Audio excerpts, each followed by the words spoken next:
Қайырлы күн, әріптестер.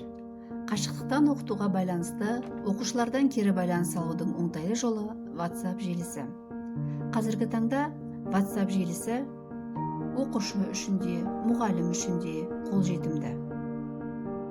Ол үшін алғашқы қадам WhatsApp-тан жаңа топ тетікшесін басып, оған сол сыныптың оқушыларын тіркеп, қазақ тілі мен әдебиеті 8-ші сынып деп топтың атын жазып, оқушыларды топқа қосамыз.